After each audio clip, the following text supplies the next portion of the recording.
What's shaking? My name's Cam, welcome back to another video. So, a bit of a change of scenery, I know. It's actually pretty funny. I was digging through the couch the other day doing a bit of a spring cleanup, and I found a few gold coins. These really, mysterious old gold coins. So I thought I'd treat myself, and I kind of bought this tavern. It's pretty cool. It's a bit of a fixer-upper, but, you know, I have so much more space. I have so much space. The Story Nomad Inn is located somewhere between Middle-earth and Roshar, but if you hit Westeros, you've gone way too far. You're gonna have to turn back around. Anyway, moving on. Today we're talking about monsters, and I don't mean the in-laws. Welcome to a new mini-series of videos I'll be doing here on my channel where I talk about my favorite monsters and creatures from various fantasy franchises. And I'm calling it Fantasy Book Monsters! I don't know what the f*** that was. Today we're starting with perhaps one of the most iconic monster-centric fantasy worlds, and we're talking about the world of The Witcher. You are probably more than familiar with The Witcher, whether it's due to the popular video game series or the explosive success of the Netflix TV show. Oh yes, Daddy! But just in case you aren't, here are the cliff notes.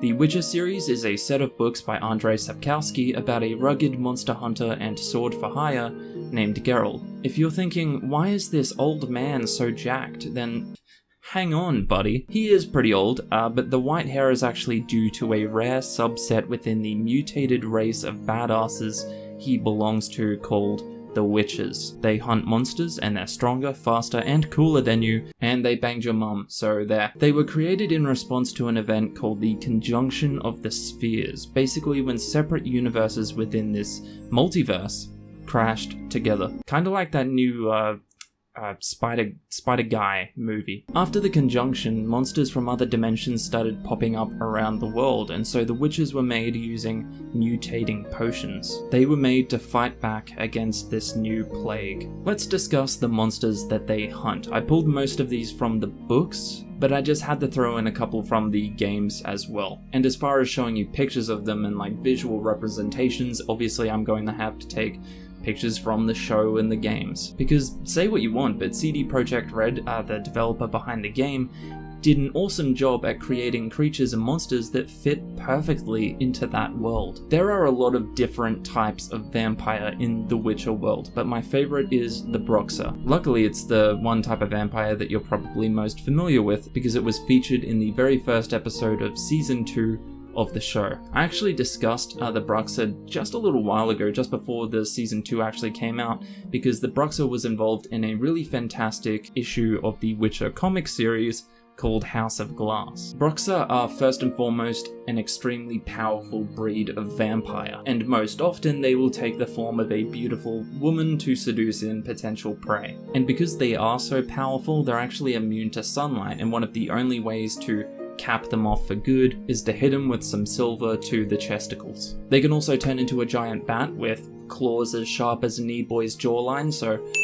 that's a thing. So that happened. Sorry, millennial moment. I like Broxer because they, more than the other types of vampire in this world, feel truly dangerous. They do a much better job of blending in with normal people because they can walk around in the daylight, and when they want to be seen, they can put up one hell of a fight. Most of the best and most popular monsters in the Witcher universe have been featured in the show, and another one of those is the Striga. The Striga is, in a lot of ways, very similar to both a werewolf and a vampire. Women and girls who are the victim to a very specific curse will find themselves transformed into a beast that doesn't seem to have any human sentience or rational thought. They're driven by an insatiable hunger and will come out at night to get that fill, usually on nearby villages or travelers. Then before daylight, they will scurry back to their cozy little designer coffin to sleep it off until the next day. Now you can reverse the curse, but it does involve facing the Striga head on, which is a death sentence to almost anyone, including witches. So all you need to do is stop the monster from getting back to its coffin by daylight. But that's about as easy as stopping TikTok influencers from talking the miners. The Leshen, or the Leshy if you're extra loose, is a forest deity. Now we actually don't hear too much about what the Leshy looks like or actually even does in the novels, but if we're to refer instead to the games, you could see that they are kind of guardians of the forest or the woods. They are pretty hostile to humans or anyone else of that sort, but the argument could be made that it's more of a territorial thing rather than a straight up violent temperament. They are extremely dangerous because when they're not unceremoniously killing off beloved characters, they can use the trees and the fauna to attack their prey. Not the power set that you want for something that you're fighting in a literal forest. In most cases, witches will avoid Leshens unless they absolutely have to. Not just because they're so dangerous, but also because Leshies aren't really known for leaving the woods to rob banks or whatever. I think they're pretty cool, especially with the updated kind of creepy occult design. Next is gin, and I'm not talking about the alcohol that all of the divorced mothers drink, I'm talking about potentially one of the most powerful creatures on this entire list. They exist in a lot of different franchises, etc., but most prominently in Islamic mythology. They almost always take the form of a genie. A wish-granting entity that will more often than not try to pull some bedazzled level trickery on you. Like you'll wish for something, but you'll very rarely get what you actually wanted. You could wish to be the President of the United States and then realize that you're Abraham Lincoln at the play where he gets smoked. In the world of The Witcher, the djinn is subject to one of the most iconic short stories. In The Last Wish, called The Last Wish. Dandelion, being the absolute peanut that he is, releases the djinn and expects his 3 wishes. But the genie turns around and he's like, You dumb! Why you looking at me, bro? I'm gonna kill him. Bro.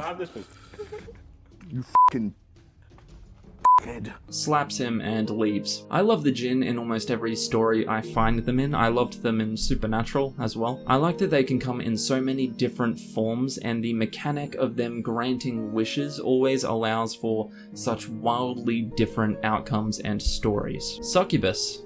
What can I say? Aside from the horns, a succubus will usually just take the form of whatever is considered sexually desirable at that time. They do have superhuman strength, but they actually aren't inherently violent or evil. Technically, they probably shouldn't even be considered monsters. I would say they're closer to being humans. The primary goal of a succubus is to get laid. Literally, they're just really horny. Remember when you were going through the best part of puberty and you discovered the adult section of newgrounds.com? Well, imagine that feeling, but like all the time. What's not to love? They're dummy thick, and if need be, they can throw hands. There's just something so cool about a horned creature that could tear people apart with their bare hands. Just being like...